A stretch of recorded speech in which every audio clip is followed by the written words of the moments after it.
Ukifanya ngono zembe na mwanamke mwenye virusi vya ukimwi au mwanaume mwenye virusi vya ukimwi, hatari ni kubwa sana ya kupata maambukizi ya virusi hivyo. Tafiti zilizofanyika na shirika la Centers for Disease Control la huko nchini Marekani linaeleza ya kwamba hakuna kesi hata moja ambayo imewahi kuripotiwa ya watu ambao walifanya French kiss, yani walibusiana mdomo kwa mdomo na kwa kubadilishana mate, ikiwa watu hawa walikuwa hawana michubuko au kutoka damu. Kwa maana hiyo, hata upate juisi ya miwa, upate mate, yani unyonye denda kwa zaidi ya lita kadhaa, huwezi kupata maambukizi haya, isipokuwa kukawa kuna michubuko au damu. Na hilo ni ngumu sana kujua kwa sababu hauwezi kuona. Mara nyingine michubuko au damu zipo sehemu ambazo ni deep kidogo, ngumu kuona. Kwa hiyo hatari inabaki pale pale, japo huwa ni chini ya 1% kukiwa hakuna michubuko kabisa.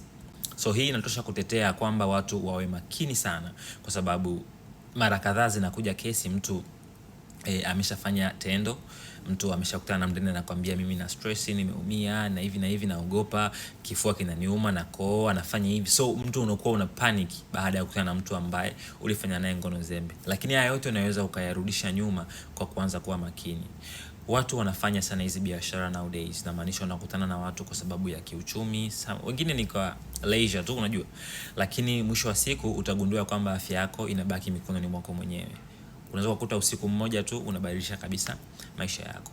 Ugonjwa wa HIV unasumbua, sio kidogo unasumbua, na haimaanishi ya kwamba ukiwa nao unaweza kawa ni kero kwako kiasi kwamba ukashindwa kufanya mambo mengine.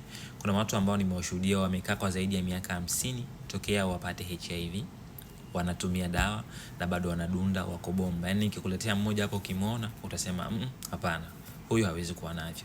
Kwa hiyo unapaswa kuwa makini, kwa sababu kama hautaweza kulipokea mapema, pindi itakapokukuta itakuchukua mapema. Share makala hii na mtu naye ajifunze, lakini kumbuka muda mzuri wa kupima tumesema ni baada ya wiki 2 mpaka 4.